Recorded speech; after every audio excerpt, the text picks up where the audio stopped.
자, 오늘 우리가 함께 들여다볼 이야기는요, 월마트라는 어마어마한 제국을 건설한 남자, 바로 샘 월튼입니다.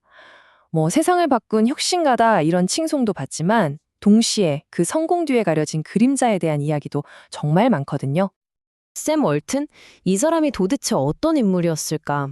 이걸 알려면요, 그가 직원들한테 했던 아주 유명한 약속 하나를 딱 보면 됩니다. 뭐냐면요, 바로 이겁니다. 이 약속 하나에 그의 독특한 성격이 그냥 확 드러나거든요. 아니, 근데 이게 그냥 빈말이 아니었어요. 진짜로 회사가 그 목표를 딱 달성하니까 풀치마를 입고 월스트리트 한복판에서 훌라춤을 췄다니까요. 상상이 가시나요? 정말 보통 억만장자랑은 차원이 다른 사람이었다는 걸 보여주는 뭐랄까 상징적인 장면이죠. 이렇게 괴짜 같은 면도 있었지만 그의 삶은 정말이지 겸손 그 자체였어요. 아니 그 어마어마한 부를 쌓고도 낡아빠진 픽업 트럭을 직접 몰고 다녔으니까요. 근데 그렇다고 그냥 구두쇠 영감님이었냐? 절대 아니죠. 겉모습은 이래도 50이 넘은 나이에 대학교 유통 강의를 굳이 찾아 들을 정도로 배움에 대한 열정, 그리고 사업에 대한 그 추진력만큼은 정말 누구보다 뜨거웠던 사람입니다. 자, 그럼 궁금해지죠. 도대체 어떻게 이렇게 거대한 제국을 세울 수 있었을까요? 그 비밀은 바로 그가 평생을 걸쳐 지켜온 핵심 원칙, 일종의 성공 10계명에 있었습니다. 그의 철학의 뿌리가 된 게 뭔지 우리 같이 한번 파헤쳐보죠. 네, 바로 이 10가지 원칙이 월마트를 움직인 핵심 동력이었습니다. 사업에 전념해라, 이익을 나눠라, 소통해라. 언뜻 보면 좀 당연한 말들 같잖아요. 근데요, 당시 소매업계의 관행을 생각해보면 이건 정말 판을 완전히 뒤집는 혁신적인 아이디어들이었어요. 이 중에서 특히나 중요한 몇 가지를 좀 더 깊게 들여다볼게요. 자, 두 번째 원칙, 파트너로 대우하라. 이게 정말 대단한 생각이었어요. 보통 직원은 그냥 직원이잖아요. 월급 받는 노동자. 근데 월트는 아니었어요. 직원은 파트너다. 회사가 잘 되면 그 이익을 함께 나눠야 한다. 이렇게 생각했던 거죠. 이러니까 직원들이 그냥 시키는 일만 하는 게 아니라 진짜 내 회사라는 생각, 그러니까 주인의식을 갖고 일하게 된 겁니다. 동기부여가 엄청났겠죠? 그리고 또 하나, 바로 8번째 원칙, 기대를 뛰어넘어라. 이건 거의 집착에 가까운 고객 사랑이었어요. 그냥 고객에 만족시키는 걸로는 부족하다. 아예 고객의 기대를 아득히 뛰어넘어야 한다. 그래야만 절대 우리를 떠나지 않는 충성 고객이 생긴다. 이게 그의 신념이었습니다. 그리고 월마트 성장의 진짜 엔진, 바로 9번째 원칙입니다. 가차없이 비용을 통제하라. 이게 바로 월마트의 핵심 경쟁력이죠. 다른 경쟁사보다 무조건 비용을 낮게 유지한다. 이건 그냥 원칙이 아니라 거의 종교에 가까웠어요. 이렇게 해서 확보한 가격 경쟁력만 있으면 다른 웬만한 실수는 다 만회할 수 있다. 이게 월마트를 아무도 따라올 수 없게 만든 비결이었습니다. 자, 이런 원칙들 덕분에 월마트는 의심할 여지 없이 엄청난 성공을 거뒀습니다. 전례가 없었죠. 하지만 그 눈부신 성공의 뒤편에는 우리가 매장 진열대에서는 결코 볼 수 없었던 또 다른 비용이 숨어 있었습니다.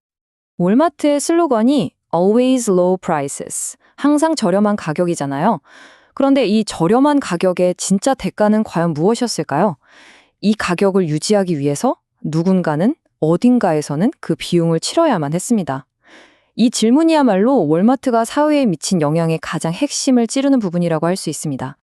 한번 상상해보세요. 작은 마을에 갑자기 거대한 월마트가 깍 들어서는 겁니다. 저렴한 가격과 엄청난 물량 공세 앞에 동네의 작은 가게들은 그냥 속수무책이었죠. 하나둘씩 문을 닫기 시작했고 평생 가게를 운영해온 주인들은 하루아침에 일자리를 잃었습니다. 이게 그냥 가게 몇 개가 망하는 수준의 문제가 아니었어요. 미국 전역에 있는 수많은 작은 마을들의 경제 생태계, 그리고 공동체 자체가 뿌리부터 흔들리는 일이었습니다. 그리고 그 압박은 지역 상인들에게서 그치지 않았습니다. 월마트는 납품업체들에게도 끊임없이 가격을 낮추라고 요구했죠. 소위 공급망 쥐어짜기가 시작된 겁니다. 월마트에 물건을 대려면 울며 겨자 먹기로 단가를 맞춰야 했고 그 부담은 고스란히 그 회사 직원들에게로 돌아갔습니다. 열악한 환경에서 장시간 야근을 해야만 간신히 납품기일을 맞출 수 있었던 거죠. 그런데 정말 놀라운 건요. 말년에 이르러서 이런 어두운 결과들이 바로 창업자 샘 월턴 자신의 마음을 아주 무겁게 짓누르기 시작했다는 겁니다. 그는 이런 고백을 했어요. 나는 그들에게 일자리를 줬다고 생각했는데 알고 보니 낮은 월급에 일거리만 잔뜩 늘려준 셈이더라. 자기가 만든 수많은 일자리가 결국 저임금과 과도한 스트레스로 채워져 있다는 걸 깨달은 거죠. 모든 직원을 파트너로 대하겠다던 그의 처음 이상과는 너무나도 다른 현실이었습니다. 심지어 이렇게까지 말합니다. 내가 이렇게 부자가 되는 동안 어디선가 혹독한 노동에 눈물을 흘렸을 사람들을 생각하니까 너무 고통스러웠다. 자신의 부가 누군가의 고통과 연결되어 있다는 이 깨달음, 이게 그에게는 정말 큰 괴로움이었던 거죠. 그리고 마침내 그는 이런 결론에 이릅니다. 내가 누리는 이 모든 게 사실은 내 것이 아니었구나. 소유에는 책임이 따르는 법이지. 내가 가진 것에 대해 이제는 온전히 책임을 져야겠다. 결국 그 거대한 성공에는 그만큼 거대한 책임이 따른다는 걸 그는 인생의 마지막에서야 깊이 깨달았던 겁니다. 자, 그렇다면 우리는 이 복잡하고도 입체적인 이야기에서 어떤 걸 생각해 봐야 할까요? 샘 월튼이라는 한 인물의 삶은 어쩌면 현대 자본주의가 가진 빛과 그림자를 가장 극명하게 보여주는 하나의 완벽한 사례 연구 같기도 합니다. 동전의 한쪽 면을 보면 고객을 최우선으로 생각하는 혁신과 효율성으로 정말 엄청난 가치를 만들어낸 성공 신화가 있습니다. 그쵸? 하지만 그 동전을 뒤집어 보면 그 과정에서 무너져 내린 지역 상권, 그리고 저임금의 압박을 견뎌야 했던 수많은 사람들의 그림자가 짙게 드리워져 있습니다. 그래서 이 이야기는 우리에게 아주 근본적인 질문 하나를 던집니다.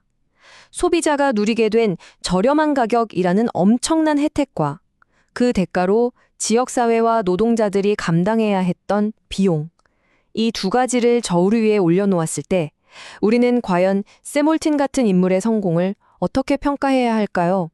무엇이 진정한 의미의 성공일까요? 한 번쯤 깊이 생각해 볼 문제인 것 같습니다.